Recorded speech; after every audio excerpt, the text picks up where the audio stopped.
Good morning. I thought I'd talk about this blasphemy, this heresy called the Jews are God's chosen people. And this is a heresy which is promoted in Christianity, and it's promoted, I believe, by the CIA as a psychological operation by the CIA. And it's my opinion that the CIA, well, it's not even my opinion. The CIA has a lot of influence from the Catholic Church and the Jesuit order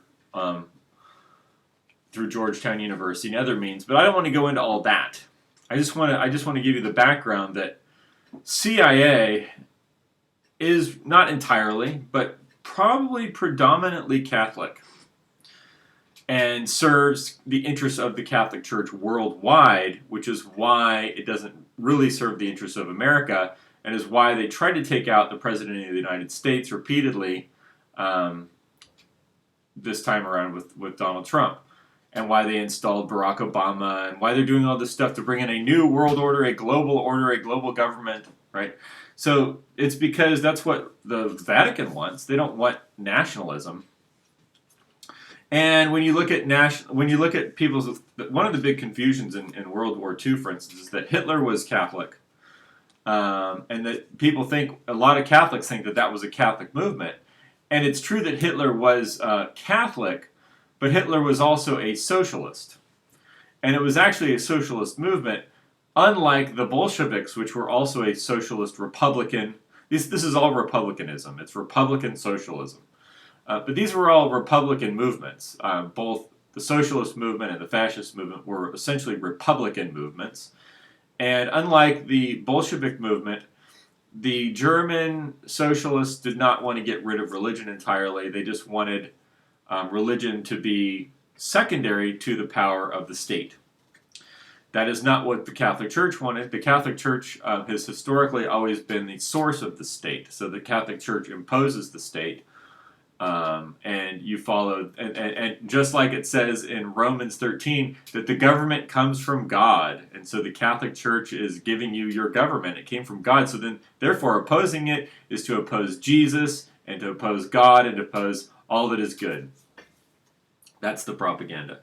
So now we have this weird heresy, I like to call it a heresy, or the blaspheming of God, by claiming that a specific ethnic group are God's chosen people, and this is what is taught by, really, I would say, anyone associated with the CIA in America, particularly. And also, I don't know how it is in Europe, but I just know from my experience in the United States that the evangelical churches are preaching this as a central teaching of their religion, that the Jews, that the racial Jews or the ethnic Jews are God's chosen people, and that the Christians are this other religion that are just like these bystanders, and they're supposed to kind of sit back and just like support the Jews as whatever they're doing. It's really weird, and it's not, of course, the original religion. And the reason why we know this is not the original religion is because we have the writings of Isaiah.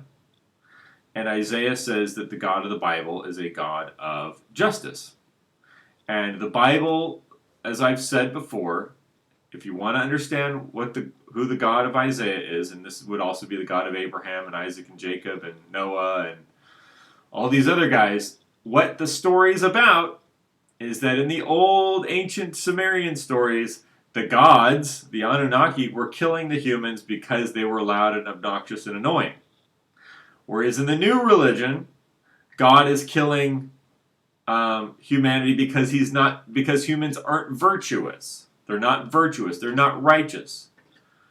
So then he finds a righteous man, Noah, and he saves him.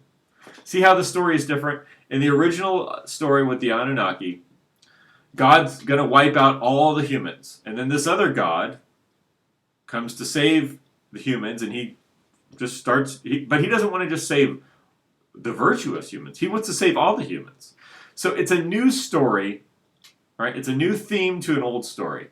The old story is the gods are going to kill you, they're going to wipe us all out, and then there's this other God who's part of their pantheon, and he's going to help us. And he's going to help us, and he's going to give us predictions on what's going to happen. And he's going to give us technology and tell us how to build things to save us. And that's the story of the ancient Sumerians and the ancient Akkadians. And these are the stories which became the stories of the Bible with a new theme, a new explanation for why God is trying to kill everyone. And that new explanation is that God is going to kill everyone because they're not righteous. They're not honest. They're not virtuous. They're not righteous. So he finds a guy named Noah who is righteous and who is virtuous. And they say he walked with God. He follows God. He follows the truth. He follows the divine truth. This is the new religion. And so here we have a new religion. And so the new explanation, once again, for why God is killing everyone has changed. And the explanation for why God has saved some of humanity has changed. And this is the new religion which was introduced in these old stories as the Bible. So now we've gone from polytheism to monotheism, and we have a new God and a new explanation for what's happening in these old stories. Now, right away, this should tell you that this is a God of virtue. In other words, this is the reason given for why everyone had to die who wasn't virtuous, right? So everyone not virtuous has to die, and then there's this one guy who is virtuous, so he'll save him and his family to help, because the object is then to create a world, to create a civilization on earth based on people who are virtuous. And that was the idea. So now, when you're reading these stories, and you're reading these stories about the Israelites versus the Canaanites and all this kind of stuff, what you have to understand, and this is what the racists didn't understand, they will never understand, is that these stories are given a lot of racial and ethnic themes, right? But that's not what they're trying to teach, right? It's just that's how everything was tribal, and there's all these different tribes, okay? But what the Bible's trying to teach is that out of these tribes came a new people. And these new people were a virtuous people. And so they were not the Canaanites, because they were a virtuous people. And the Canaanites were not virtuous. So this could be applied to any race of people. It could be applied to any race of people.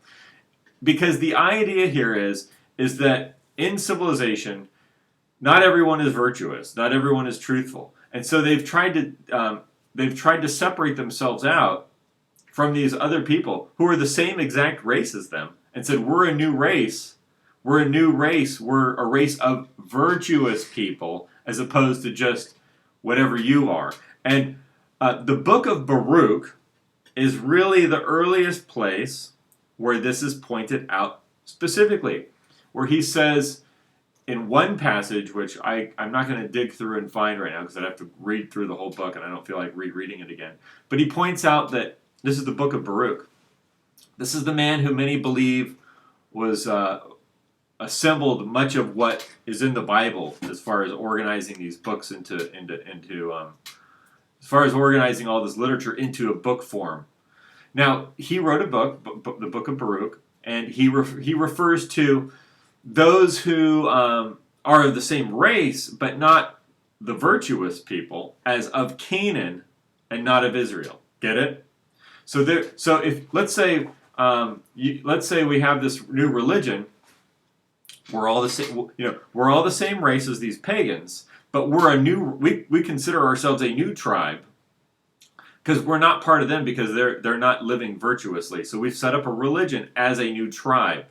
So it's being given the trappings, or like it's being referred to as a tribe, a new tribe, but really, racially, it's the same racial group. It's just they've set themselves apart from these other people and said we're better than them because of our behavior, because of our truthfulness, and because we're following this God of truth and justice and righteousness. Now, do you see how that works? So now, when you go around and you say, if you go to some evangelical church and they're going to tell you that the Jews are God's chosen people, They mean Charles Schumer. They mean, you know, it could be any. See, that's the thing. They mean people that are not necessarily virtuous, people that not necessarily tell the truth, people that are not necessarily righteous. They could be people involved in organized crime, the mafia, right? This is the blasphemy. This is the heresy of the teachings that are circulating in the evangelical world, and also among the CIA operatives of the Catholic Church, that you see all in the media that have been promoting this idea for decades. So, what is this false idea? Now, when we read through the New Testament or we read the Gospels, we'll see that this specific this specific separation is made first in Matthew 3, and then throughout the Gospel of Matthew, it's repeated. It's repeated over and over and over again. And in John, that a true Israelite is one who in whom there is no deceit. Go look that up in John. Here is a true Israelite in whom there is no deceit. Right? That is a true Israelite, according to Jesus in the Gospel of John, is one in whom there is no deceit. And then, of course, in Matthew, you have John the Baptist explaining that God could raise stones up into the children of Abraham. And if you don't do the works of Abraham, which is virtue, being a virtuous, truthful, honest, righteous person, if you don't do the works of Abraham, then in Isaac your seed will be called. Remember all this? I'm just throwing out a bunch of different lines from a bunch of different places in the Bible. But the fact is, this is the whole story of the New Testament, because this was an argument they were having at that time. Now, my only disagreement with much of the New Testament is that the philosophy, in my opinion, got merged with a lot of paganism and Roman propaganda, which it doesn't need to be immersed in, but it was immersed in, particularly after the church became the property of the Roman government, and the Bible became the property of, and the teachings of the Bible became the property of the Roman government, and the Roman government introduced their ideas into these stories. And so there's a lot of Roman propaganda in there about being nice to the tax collectors, the publicans, and that the money changers who are not using the Roman coins, they're bad, and Jesus has to go attack them. People think those are the bankers. Those aren't the bankers. The money changers are not the bankers. The money changers were changing the Roman coins into a coin without a Roman god or Caesar on it, which would then be used in the temple. So it was actually a way for the temple, because in the ancient world, all of the temples were also the treasury. So the temple in Rome was a treasury. That's why our treasury department here in the United States looks like the temple of Saturn, right? It's the same. It is the temple of Saturn. It's based on the structure itself is based on that temple of Saturn, because the temple was the treasury. Okay, and the same was in Jerusalem, as that's where that was the treasury. That was the seat of government, was the temple, and that's where you go to pay.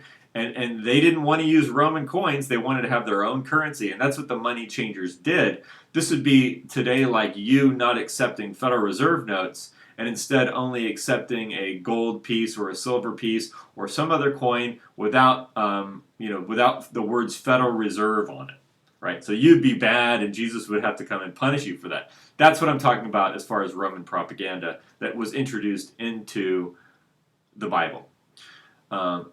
There were four main groups in Judea, that territory, during the Roman times. There was the Essenes, and there were the Pharisees, and there were the Sadducees, and then there was another group who were the Zealots. And you never hear about the Zealots again, because they were the ones who everyone in the Roman government wanted defeated. And they were defeated. And there's a lot of reasons why they were defeated. But the Pharisees ended up joining with the Romans. And that's why when you see people like Ben Shapiro and all these other people who were Orthodox Jews, or not necessarily, it could be the Orthodox Jews or the atheist Jews who side with Rome, with the Roman government. with the with the Federal Reserve Bank. Okay. Okay, these are the Romanized Jews. These are the Romanized Jews. These are the Rothschilds and the Warburgs, and these are the people that made it big with Rome. These are the people that merged with Rome and joined Rome. And one of the earliest was the Alexander family, and then another early person was Josephus, who wrote the stories of the wars between the Romans and the Jews and tried to explain what the Jewish philosophy was. And when you go back and you look at that, it was not Talmudism at all. In fact, it looked much more like what you had in Greek philosophy, and it really was very similar in thinking to the Greek philosophy. So the Talmudist thing came after Christianity, and it was a way for Jews to try to. It was a way for another faction of Pharisees that didn't join Rome at the time to try to reject this new philosophy and make their religion more Babylonian. They really went towards the east and tried to make it more Babylonian, and they tried to purify it, but they couldn't. And I've never read the Talmud, but the thing about it is it's too complex because the only thing you need to know, for instance, the Christian Bible, the stories of the Gospels, the passages in there keep referring to earlier passages in the original books. And so it says, this happens just like it says in this old book, and this happens just like it says in this old book. And it keeps referring you back to these other books, and Jesus will say something, and he's repeating something that was in an older Judean book. And so most of this comes from Isaiah. And so all you really need is Isaiah. To be honest with you, if you want to know what the religion is, you only need Isaiah, and you don't need a big, huge library of books to try to explain to you what Isaiah said. If you can read Isaiah for yourself, because it's all in there, for the most part. Now, Isaiah actually isn't just written by Isaiah, because later books were written and then called Isaiah too. So you have to be able to separate the wheat from the chaff. But ultimately, it's in Isaiah, and the description of who this God is supposed to be for these people is in Isaiah. And I will tell you that Isaiah means, the word Isaiah, the etymology is Is-Yahu. Is-Yahu. So of course there's only the consonants are written and not the vowels, right? So you have to understand that the fact that his name is Isaiah, well, Yahu, it could be because Yah and Yahu. Yah is a shortening of Yahu. So Es is Esarar, which is a tribe which is listed in the Egyptian records. The Isarar tribe. The Isarar tribe is Es-Yahu. So Isaiah is of the Isarar tribe, which later could be known as Israel. Israel. So originally in the Egyptian records it was called Isarar, and Yahu is the Judean word for God. Now, El and Yahu are interchangeable, and that's why you have, for instance, Elijah is Eliyahu. El is Yahu. Because El is Yahu and Yahu is El, and they're interchangeable. They're interchangeable words for God, the Creator. And they're both, these different tribes have all joined this religion. That's why to say that the Jews are God's chosen people is meaningless. And let me tell you why. Because first of all, if his name is Isayahu, well then he's of the Israel tribe, or the Esarar tribe. There were a bunch of tribes. There was the Esarar tribe, there was the Yahuwah tribe. So unless you were with the Yahuwah tribe originally, and you have a bloodline through the Yahuwah tribe, then you technically aren't a Jew. Because the word Jew, the etymology of Jew, comes from the Yahuwah tribe. And, unless you came from that specific tribe. But see, that wasn't how they did it back then. The way that they did it was there were these various tribes in Canaan. Some of the names were the Yahuwah tribe, the Esarar tribe, the Weber tribe, the Piasapus tribe, which is where you get the word Josephus, the Semit tribe, SMT, the Semit tribe, which is where you get Samuel and Samson, and likely Shem. Okay, these are tribes. And I believe there were others. I don't know. I can't. Oh, Reuben was another one. So the Reuben tribe. So these are just a bunch of different tribes. And out of all these tribes, the Yahuwah tribe kept Yahu as the name for God. The Esserar tribe and these other tribes took El as the name for God. Okay. Now these both were the same religion, though. So there's an example where There's an example where you have a guy whose last name is El. Here's the example. Let me explain this to you. 2 Chronicles 36:4. Pharaoh Necho appoints El Yakim as king of Judah, and changes his name to Yahu Yakim. Why? Because he changed his name, because they call it Yahu and in Jerusalem, and they call it El up in Samaria. Okay, so they're not all Jews. They're not all Jews, first of all. They're not all Jews. So to have this blanket thing, first of all, to say that all Jews are God's chosen people, and you got these Jews that are working in pornography, and you're going to tell me those are God's chosen people? And you got these Jews like, if they're in the mafia, they're God's chosen people? Well, they're not.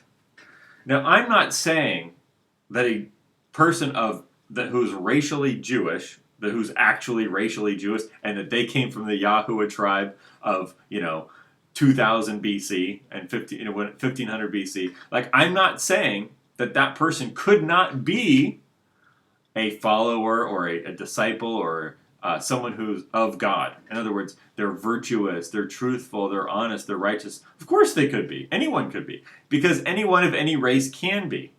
See, that's the whole point. And it's a heresy to say that only certain people could be. That is a heresy. That is a blasphemy. And that is what the Christian religion was trying to teach at certain junctures. That's what Martin Luther why he was so angry about Jews, and he went through this whole thing again. It just this argument just keeps coming back and keeps coming back and keeps coming back, because people don't understand these terms, and they start to think that, whatever. I'm not going to get into what all these people think. It's just they don't know what any of this means. So what I'm telling you is that what it means to be one of God's chosen people is this is just a metaphor. This is poetry, and it's the theme is the Bronze Age theme or the Iron Age theme of racial conflict. And so they've set themselves apart. These people who came out of these Canaanite tribes have set themselves apart as a new race. And they took this term, the chosen people, which in the Egyptian referred to the Na'arun, likely, which was a select group of Canaanite warriors who was chosen by Pharaoh as a military order. But it has nothing to do with religion. It's just they use these terms, and see, people use the world and their experiences in the world as metaphors for their own spiritual philosophies. Okay, that's what happens. So if you don't understand metaphors and you don't understand allegories, then you're going to think all of this is literal, and you're going to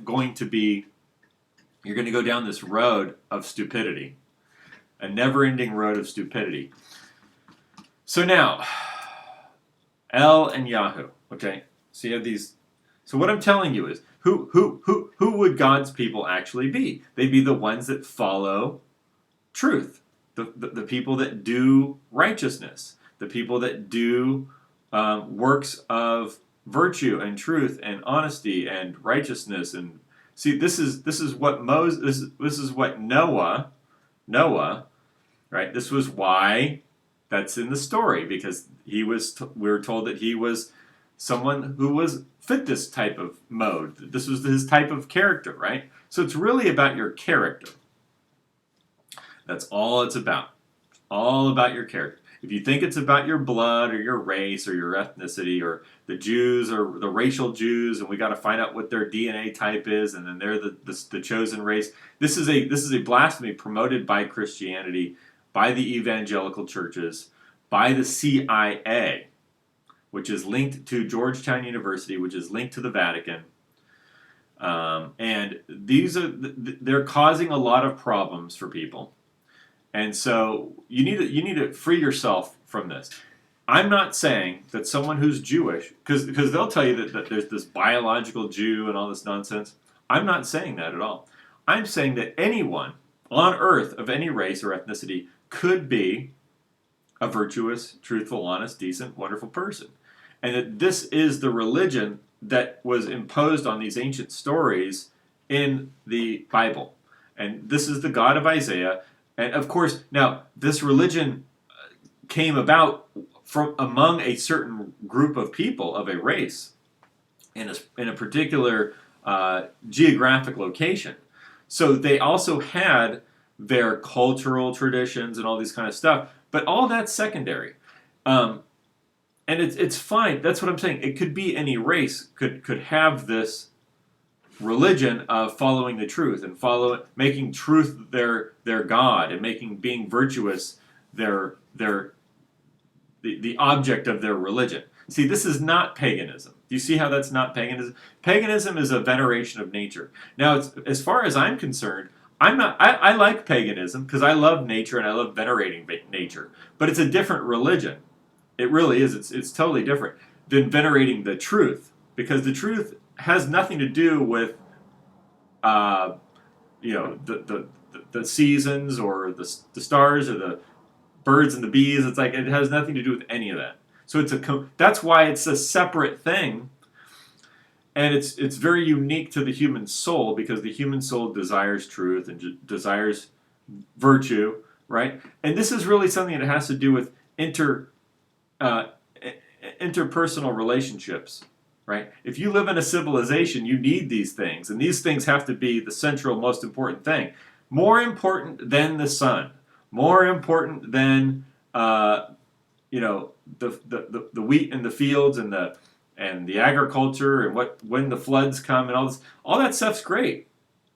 But you know what else is really great is the truth and people being virtuous and people doing the right thing and not witnessing falsely in a court, right? These are all important things which then have nothing to do with nature and have everything to do with your relationships with other people. And so there's a God over that. That's what they said, that there is a God which is beyond all these other gods, and it's the God of interpersonal relationships, and it's the God of truth, righteousness, justice, honoring your mother and father, and not bearing false witness. You see how all these things have nothing to do with nature? Well, that's because they have nothing to do with nature, and that's why it was a completely different religion. Now, I believe that the road to this religion is paganism. In other words, this idea that to do away with the veneration of nature and all that, it becomes like this whole conflict thing. When the fact of the matter is, this is how we arrived at this other point. It's kind of like, people say the democratic socialism is the road to communism. Well, paganism is the road to this new monotheism in the God of the Bible, because that's how it evolved. It all started with paganism. It all started with all these different gods and this polytheism and then worshiping and venerating nature. And this is how this was what built up the civilization to the point where now we need this new thing, because there's something greater than that, and that's because we're all dealing as a society with one another. So we need each other to be decent human beings, right? We need virtuous people. So it's really, as far as evolution of civilization itself, it really evolved out of paganism into cities and high society, and so there's a God over civilization and over human souls, right? Because what is this whole New World Order thing doing? It's teaching you to be demonic. It's teaching you to be a degenerate. It's teaching you to be just like every form of spiritual decay is what it wants you to be. A cheater, a liar, a thief, a criminal, a pervert. Like, it's just everything that goes against what Isaiah was saying and what then became the religion. All the stuff in the New Testament is just like a rehashing of Isaiah. And then all the stuff in the Talmud is the Jews trying to reclaim their religion, which was stolen from them by the Romans. So, but all you need is like, what is Isaiah? He's talking about his sadness at those who see evil as good and good and evil. What is the Bible teaching? It's teaching about how happy and blessed are those who seek justice and righteousness, and those who want truth, and those you see Jesus is symbolizes truth, right? So it's as simple as that. So once again, we have this blasphemy that the quote-unquote Jews are God's chosen people, which is on its face is a stupid thing. Now when you go back in the Bible and you find these passages about how the Israelites were chosen by God and they're His people, well, that's a metaphor. That's a metaphor because obviously, I can't think of many. The Weinstein brothers, Harvey Weinstein, he's Jewish. Okay, Harvey Weinstein is quote-unquote Jewish. So you're telling me that he's one of God's chosen people? He's what Isaiah would call one of his people? No, not at all. And it's not because of his race. What was the race of Isaiah? I don't know. I don't know. Are they even the same race? That's the thing you have to understand. That's why that whole teaching of the evangelicals and the whole thing about Jews being the chosen people, it's all nonsense. On its face, it's idiotic. And so the way they get away with it is because their explanation for everything that doesn't make sense is that that's just God's way and there's no understanding it. You see what I mean? Well, that's not true. It's that you don't understand it because you don't understand the religion itself, and so now you can get away with just making up all kinds of nonsense because you don't know what you're talking about. I don't know that there's more to say on this. Oh, the only other thing I could think of is with regard to the name of God, it's important to, and this is because this covers the evolution of the religion. The name of God, the etymology of the name of God. You've got Elijah, right? El is Yahoo. Okay, and so Yahoo comes from Yahuwah, which is a tribe, and that tribe kept the name Yahoo for this god, which is the same as the god El. Now, the god El is the general name for God among the Babylonians, or not just the Babylonians, that whole territory of the Fertile Crescent. El became the name for God, just like saying the god, or, all the gods are known as the Elohim, right? But God in general is El. Now this was also known as Baal. So Baal and El are the same, but Baal means Lord God, or the God Baal, and that of course turned into Bel. Now that doesn't mean that the Israelites are worshiping Bel or Baal, because they're not, and that's what the story tells you that they're not. They're telling you that God is not a statue, because what these people would do is they would turn the God into a physical object, and then they would venerate that object, and that's what one of the teachings of the Bible is, that it's not that thing, right? Now, what I'm saying is, when it comes to the etymology of the names of God, is that just like in Christianity, we have the word deity, which just means God, right? But deity originally meant Zeus. It meant Zeus. So now, when people say I'm worshiping the deity or I believe in the deity, they don't mean they believe in Zeus. It's just that's the word that we inherited for God was Zeus or deity or deus or dus volt, right? It's Zeus. So, but that doesn't mean, just because they're using that word, that doesn't mean that's what they mean by it today. Because just like in the Old Testament, you have a new religion that's replacing the old one. Now, so where did this word El come from? It comes from, it's the origin of it is Enlil, which is the storm god of the Anunnaki. Enlil becomes, this is how it evolved. Enlil. So Lil. That's where you get El. That's where you get El, is Enlil. Enlil becomes El-Lil. El-Lil becomes El. And all the gods of the Anunnaki, because okay, here's let me explain this again. When you say Anunnaki, okay, En-Nunnaki, En-Ki, En-U, okay, these are the gods. So En meant God, and then the next word, Ki, would symbolize which god it is. So if you say Anu, An is God, and Nu is this whatever god, the sky god. En-Ki, that's God of the waters. And then you have En-Lil, God of the storm. You see how that works? So later, just because En-Lil was like became the supreme god of the Sumerian pantheon, then it became El-Lil. They just started calling it El-Lil at some point. And El-Lil became Baal and Bel and El. So that was the evolution of it. What else am I missing?